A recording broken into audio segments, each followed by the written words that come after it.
곽수종의 뉴스 정면 승부. 곽수종의 뉴스 정면 승부.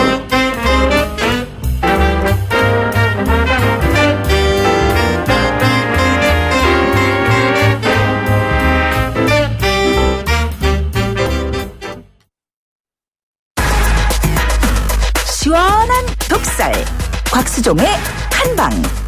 곽 박사님. 주파수 94.5 YTN 뉴스 FM 곽수종의 뉴스 정면 승부 3부 시작하겠습니다. 지난 8일 토요일은 9급 공무원 시험일이었습니다. 46.5대 1의 경쟁률이었다고 합니다. 요즘 청년들에게 회사 출입증, 즉 패스라고 하는 것들, 또는 어떤 분들은 약간 좀 뭐라 그럴까요? 이 개목걸이라고 부르기도 합니다. 실제로는 이 개목걸이의 가치가 금메달 10개의 값어치가 있다고 합니다. 그만큼 부러움의 대상이지요. 요즘 남녀 모두가 점심시간에 출입 패스를 내고 있는 것을 보고 직장명을 나름 자세히 훔쳐본다는 겁니다. 어떤 직장을 다니는지 보는 것이죠. 상대방을 고르는데 직장명이 중요하다는 것입니다. 요즘 청년들이 공무원 지원에 몰립니다. 너무나 많이 회사 지원에 떨어지다 보니까 청년들에게는 자기소개서 쓰는 게 제일 싫다고 합니다. 어쨌거나 공무원분들은 14일부터 금요일은 4시에 퇴근하신다지요. 우리 외교부는 앞서서 얘기한 여러 가지 역량은 있는지 모르겠습니다만 어쨌든 4시에 퇴근하는 눈치 없는 공무원은 없을 걸로 믿겠습니다.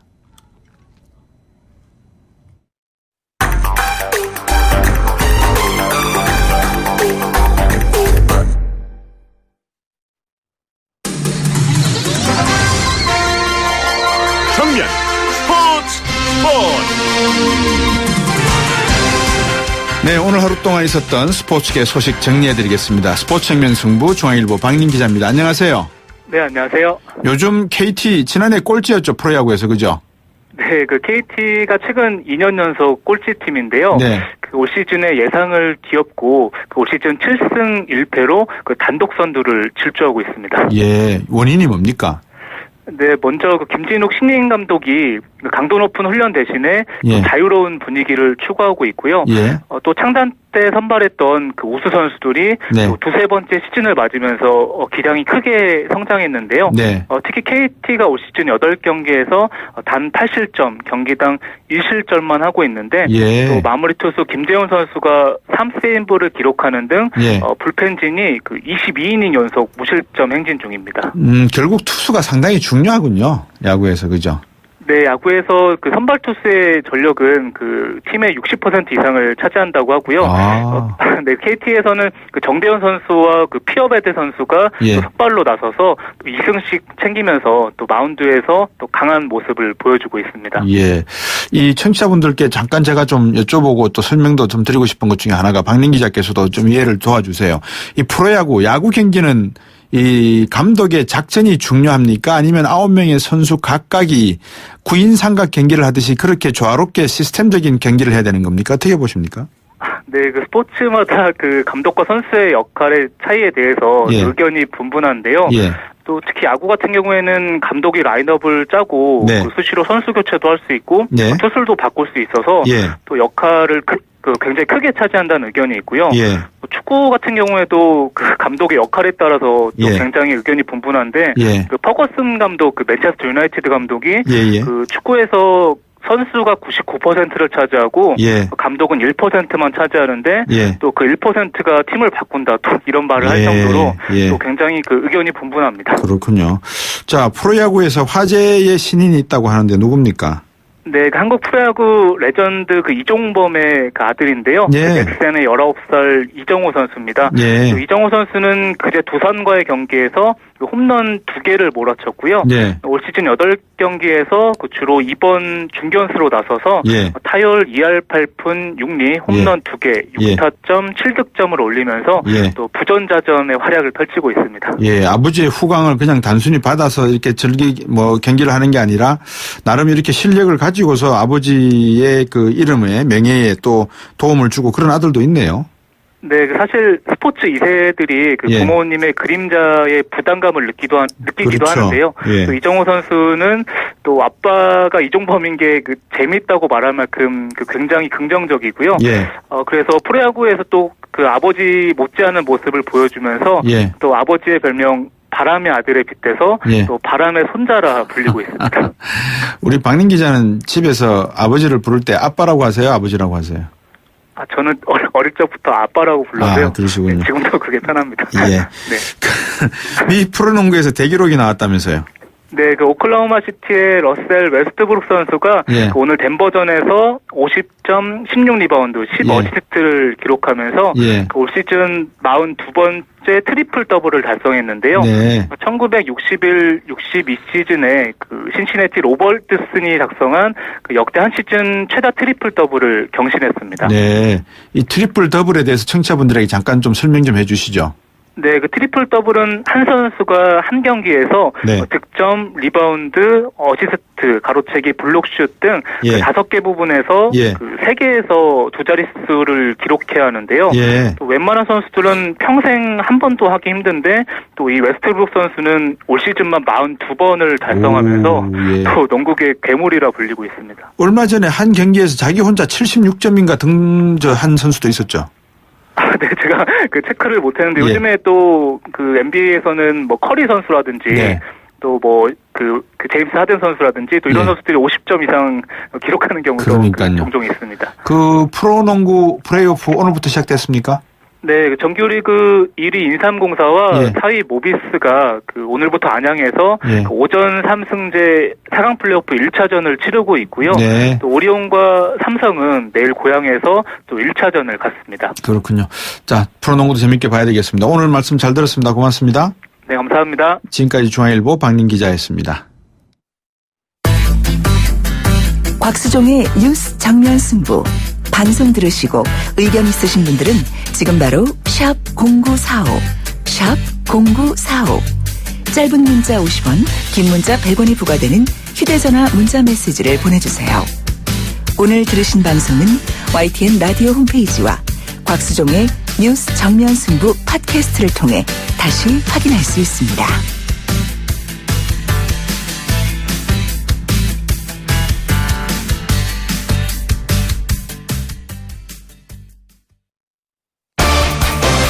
정면 승부, 팩트 진검 승부, 트루맨.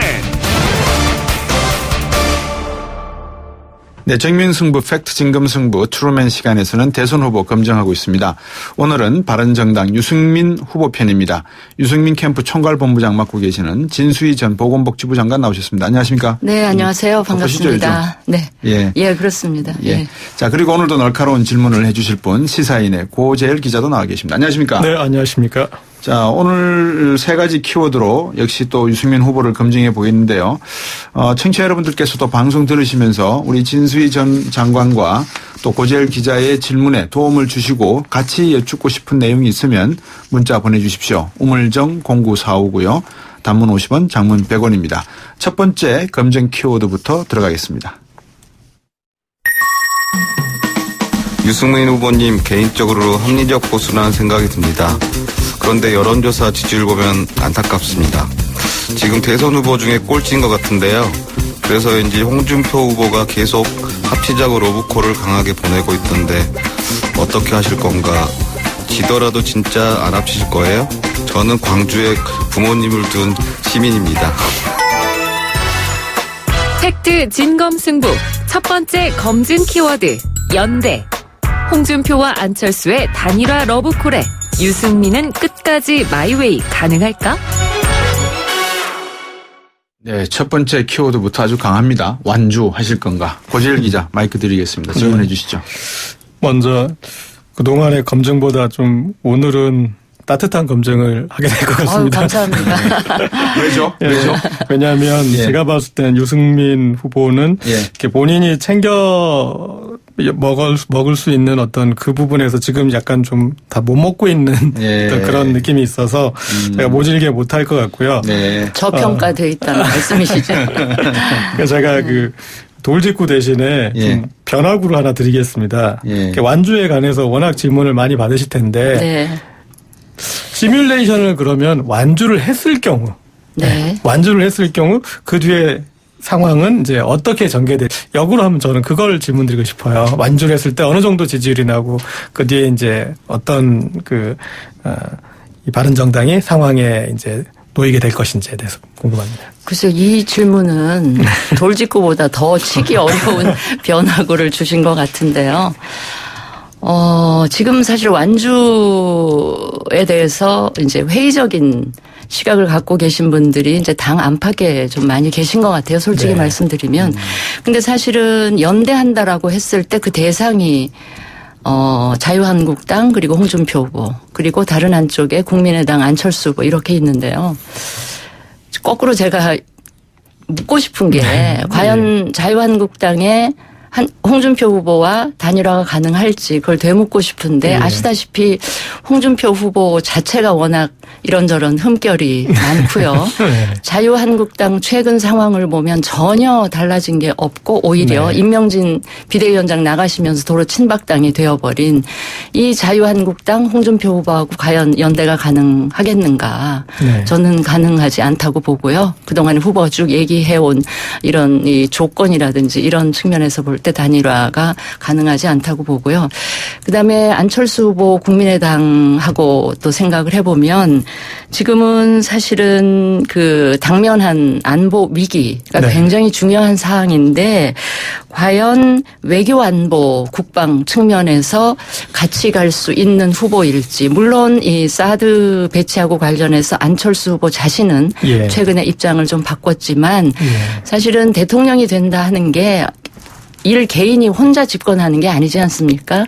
그 생각과 가치를 같이 하는 집단 세력이 같이 집권을 하게 되는 건데 후보 혼자 입장이 바뀌었다고 과연 그 부분에 있어서 생각이 동일할지 특히 최근에 안보 위기를 생각하면 그 부분에 있어서 단일화하기가 지금으로서는 좀 힘들지 않나 그런 생각도 들고요. 그래서 결국은 완주를 해야 하는 게 아닌가 이런 생각을 저희 캠프 내부에서는 좀 그쪽으로 많이 기울어 있다 이렇게 말씀드리겠습니다. 예. 그랬는데 이제 완주하면 좀 어떤 결과가 나올 거?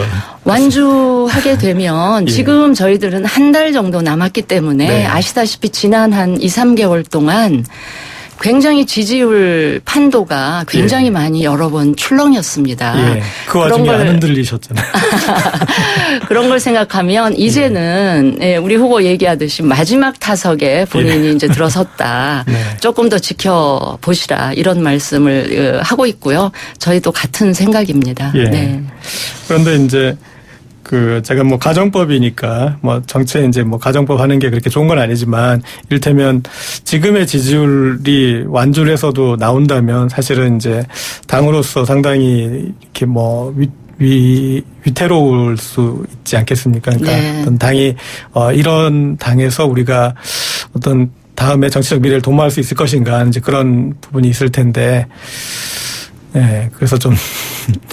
그런 점에서 이제 이상적인 것하고 이제 현실하고 부딪히는 지점이 바로 그 지점인데 그래도 우리가 완주를 했을 경우에 자유한국당 쪽의 보수 색깔하고도 확연히 구분되는 저희 입장에서는 자유한국당은 보수라고 생각하기도 좀 힘든 그런 수준에 와 있고 이번 대선을 거치면서 사실은 사라져야 할 그런 집단이다 이렇게 생각을 하거든요. 이제 그런 점에서 지지율 그다음에 득표 결과 관계없이 우리가 쭉 완주를 하면 하는 대로 굉장히 의미 있는 그리고 그 지점에서부터 정말 우리가 하려고 했던 새로운 보수를 그 지점부터 다시 출발하는 거가 될 거기 때문에 그 완주를 할 경우에 그런 의미가 충분히 저는 있다 이렇게 생각을 합니다.